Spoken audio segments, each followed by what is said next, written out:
Hey guys, this is सार्थक जैन और आज हम जो टॉपिक डिस्कस करने वाले हैं उसका नाम है रिवर बोट प्रॉब्लम्स। तो मैं नेक्स्ट 5 मिनट के अंदर आपको रिवर बोट प्रॉब्लम्स के सारे बेसिक्स और केसेस बताऊंगा, जिसके बाद आई एम श्योर आप इस टॉपिक में कभी कोई गलती नहीं करोगे। तो सबसे पहले तो हम एक बना लेते हैं यहाँ पे रिवर। तो इस क्वेश्चन के बेसिक कंपोनेंट्स जो है वो है एक वेलोसिटी ऑफ द रिवर, दूसरा वेलोसिटी ऑफ द मैन या वेलोसिटी ऑफ द बोट, तीसरा है विड्थ ऑफ द रिवर जिसको हम लेंगे x फॉर आवर कन्वीनियंस। तो अब हम एक इम्पॉर्टेंट टर्म के बारे में बात करते हैं जिसको हम कहते हैं ड्रिफ्ट। तो पहले समझते हैं कि ड्रिफ्ट क्या चीज है।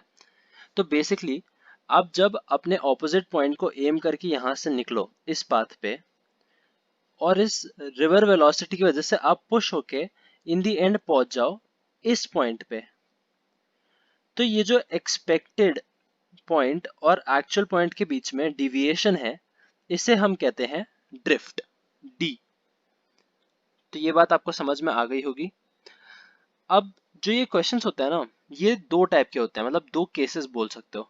तो हम जल्दी से ये दोनों केसेस डिस्कस करते हैं। तो सबसे पहले केस वन।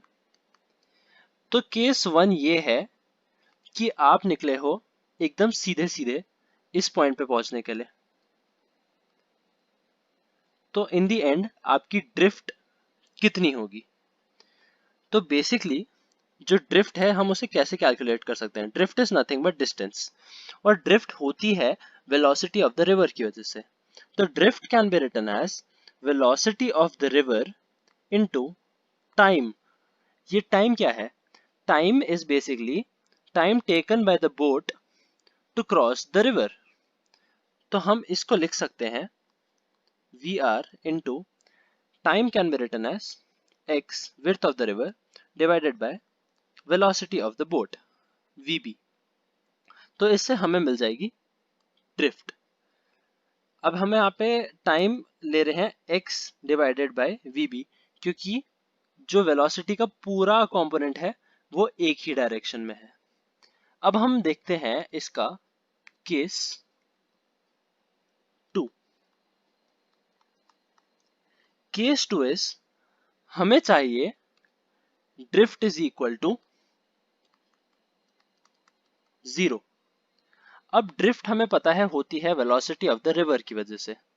तो अगर हमें ड्रिफ्ट चाहिए 0, तो वेलोसिटी ऑफ द रिवर को हमें करना पड़ेगा 0, यानी कि हमें उसे बैलेंस आउट करना पड़ेगा वेलोसिटी ऑफ द बोट के कोई कंपोनेंट से।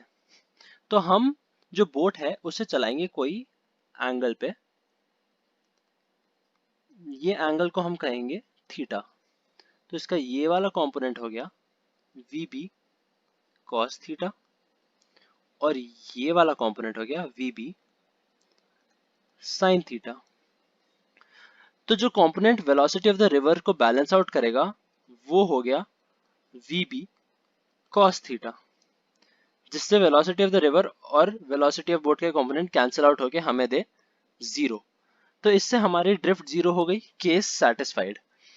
अब इस वाले केस में हमें रिवर को क्रॉस करने में कितना टाइम लगेगा? तो ध्यान रखिएगा, पहले केस में हमने देखा था time is equal to width of the river divided by velocity of the boat. लेकिन इस केस में वेलोसिटी ऑफ द बोट हमें लेना है सिर्फ इस वर्टिकल कंपोनेंट का, इसलिए टाइम हो जाएगा width of the river divided bye VB sin theta. अगर आपको ये बात समझ में आ गई है कि पहले केस में time is x by VB और दूसरे केस में time is x by VB sin थीटा, तो आपका ये कॉन्सेप्ट 50% क्लियर हो चुका है। आपको ड्रिफ्ट का मतलब अगर समझ में आ गया है और ये जो दो केसेस है आप सिर्फ इन्हें पढ़े, तो ऐसी एक भी प्रॉब्लम नहीं है रिवर बोट केसेस की जो आप सॉल्व नहीं कर पाएंगे, ये मेरा वादा है। तो आई होप आपको ये एक्सप्लेनेशन अच्छा लगा हो और आपको ये टॉपिक समझ आ गया हो। एंड आई ऑल्सो होप कि आप इसमें आज के बाद कभी कोई गलती नहीं करेंगे। तो अगर आपको ये एक्सप्लेनेशन अच्छा लगा और आपको इसके क्वेश्चंस भी प्रैक्टिस करने हैं तो मैं अपने टेलीग्राम चैनल पे ऐसे क्वेश्चंस अलग अलग टॉपिक के पोस्ट करते रहता हूँ। तो feel free to join the Telegram channel जिसका नाम भी सार्थक जैन ही है। तो see you all very soon. Thank you.